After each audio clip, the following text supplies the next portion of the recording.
পশু চিকিৎসা নিয়ে চিন্তা আর না সেই শুধু ঢাকা থেকে আপনাদের এলাকার কৃতি সন্তান ডাক্তার সজল পশু চিকিৎসায় ডিগ্রি অর্জন করে ফিরে এসেছেন আপনাদের গ্রামে। হাঁস মুরগি গরু ছাগল সমস্ত প্রকার পশুর যে কোনো সমস্যার সমাধানে চলে আসুন ডাক্তার সজলের কাছে।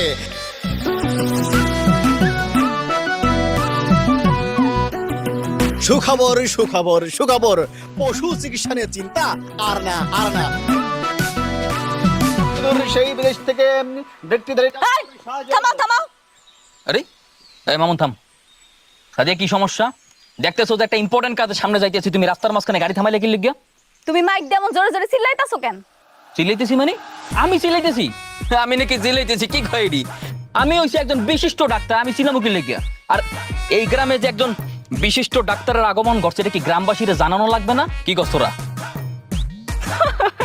হ্যাঁ বলে বিশিষ্ট ডাক্তার, উনি হলো পশুর ডাক্তার, বাসা বাড়িতে গিয়া গরু ছাগলের সেবা করে।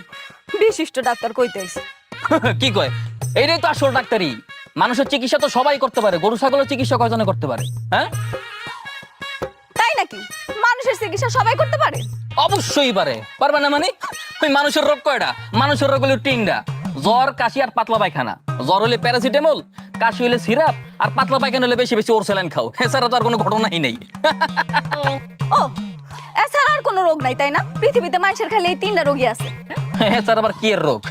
এছাড়া যে কটা রোগ হইবে, ওই কটা রোগ যদি হয়, তোমার মতো সাদি আটকাইতে পারবে না, ডাইরেক্ট অ্যাম্বুলেন্স করে ঢাকা যাওয়া লাগবে। এছাড়া আর কোনো উপায় নেই। ও, আর তোমার গরুর চিকিৎসা মনে হয় খুব কঠিন তাই না? আরে কি কয় কঠিন মানে? অবশ্যই কঠিন। মানুষের পাতলা পায়খানা হলে তো ওরসেলাইন খাওয়া লাগে, পারলে কত দেখি। গরুর পাতলা পায়খানা হলে কোন ট্যাবলেট খাওয়া লাগে? বেশি না, 2টা ট্যাবলেটের নাম কও, কইতে পারলে এই ডাক্তারি পেশা ছেড়ে দিমু, আর গরু ছাগলের চিকিৎসা করবো না। কি কস তোরা? তা কইতে পারুম না। তাছাড়া গরুর কি আবার চিকিৎসার দরকার আছে নাকি? গরুর অসুখ হলে এমনিই ভালো হয়ে যায়। এমনি ভালো হয়ে যায়? গরু ছাগল তো আর তোমার মতো ড্যাং ড্যাং করে এত কথা কইতে পারে না। গরু ছাগল হচ্ছে বোবা প্রাণী, আর বোবা প্রাণীর কষ্ট সবাই বোঝে না, একমাত্র এই সজল ডাক্তার বোঝে। কি কস তোরা? সজল্লা, তোমার মতো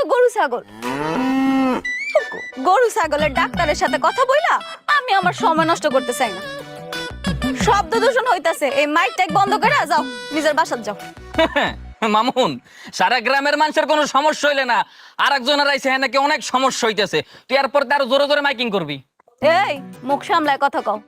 আমি না এই ডাক্তারি পেশায় তোমার সিনিয়র, আমার সম্মান দিয়া কথা কইবা। ওইসব সিনিয়র মিনিয়র মানি না, বয়সে সিনিয়র আমি। সজল্লা, বেশি বাড়াবাড়ি করলে কিন্তু তোর খবর আছে। ওই খবর দেখার লেগে বাসায় গিয়ে আমিও টেলিভিশন আর রিমোট নিয়ে বইয়ে থাকবো, দেখ মনে আমার কি খবর ডয় রে। মামুন, তুই তোর মাইকের ভলিউমটা আরো বাড়াই দে, আরো জোরে জোরে কর। আর হেলাল টানের উপরে থাক খালি। সুপ্রিয় এলাকাবাসী, পশু চিকিৎসায় চলে এসেছে সুদূর সেই ঢাকা থেকে ডাক্তার সজল। পশু চিকিৎসার জন্য আর টেনশন নাই, সবাই চলে আসুন। সুখবর সুখবর সুখবর, গবাদি পশুর সুচিকিৎসার জন্য সুখবর। আপনার এলাকার কৃতি সন্তান ডাক্তার সাদিয়া এখন মানুষের পাশাপাশি গবাদি পশুর চিকিৎসাও করছেন। গরু ছাগল হাঁস মুরগি যে কোনো গবাদি পশুর চিকিৎসার জন্য আপনারা চলে আসুন সাদিয়া ক্লিনিকে।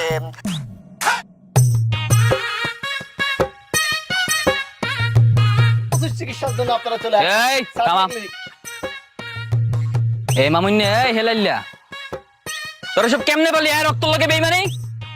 এই তুমি অগলকে চিল্লাইতাছো কেন? আস্তে, তোমার কিছু কই নেই।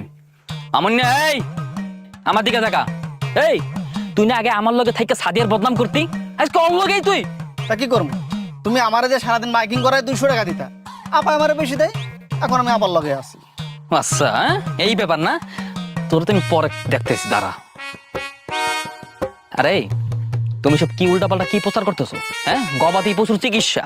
তুমি গবাদি পশুর চিকিৎসা করবা? গবাদি পশুর চিকিৎসার কি বোঝো তুমি? তুমি যদি পশুর ডাক্তারের সাথে সাথে মানুষের ডাক্তার হইতে পারো, তাহলে আমি পারুম না কেন? আমিও পশুর ডাক্তার হইতে পারি। আমি পশু সম্পর্কে অনেক কিছু জানি, তুমি দরকার হলে প্রশ্ন করে দাও। এইসব কি কয় এডি? প্রশ্ন করবো মানে? হ্যাঁ, তাড়াতাড়ি কইতেছি বাসায় যাও, এইসব বন্ধ করো, বন্ধ করে নিজের বাসায় যাও, নইলে চেম্বারে যাও। যাও। আমি যাবো না, তুমি কি করবা? কি করবো মানে? দেও সাদিয়া, খুব ভালো মতো কইতেছি, এইসব মাইয়া মানুষ মাইকিং করলে সবাই হাসাহাসি করবে। এটা গ্রাম, এটা শহর না। যাও, এই যা। খুব সুন্দর একটা জ্ঞানের কথা বলছো। মাইয়া মানুষ মাইকিং করলে হাসাহাসি করব। তুমি যে দিনের পর দিন এমনি মাইকিং করতা, কেউ হাসাহাসি করতো না না? আমার উল্টাপাল্টা বুঝ দিতে আইসো না। আমি একটা জিনিস বুঝতেছি না, মানে তোমার ঝামেলাটা কি? কি প্ল্যান নিয়ে মারা নামছে কত? আমার প্ল্যান সম্পর্কে তোমার না জানলেও চলবে। আপাতত শুধু এইটুকু জানি না রাখো, এই গ্রামে তুমি আর চিকিৎসা করতে পারতাছো না। খুব ভালো, আমি চিকিৎসা করতে পারবো না? হ্যাঁ, অনেক বাড়াবাড়ি হয়ে গেছে, এতদিন তো কিছু করি নাই। দাঁড়া, কি করবা তুমি? অনেক খেলা বাকি আছে, এখনো তো খেলা শুরু করি নাই। বাবা নুরু, খেলা শুরু। ঠিক আছে ঠিক আছে, আমিও দেখুম না তুমি কি করতে পারো। হ্যাঁ ঠিক আছে, আমিও দেখতে চাই। বহুত সারপ্রাইজ বাকি আছে, বহুত খেলা বাকি আছে। আচ্ছা আচ্ছা ঠিক আছে, আমিও সারপ্রাইজ দেখার জন্য অপেক্ষা করতেছি। ঠিক আছে ঠিক আছে।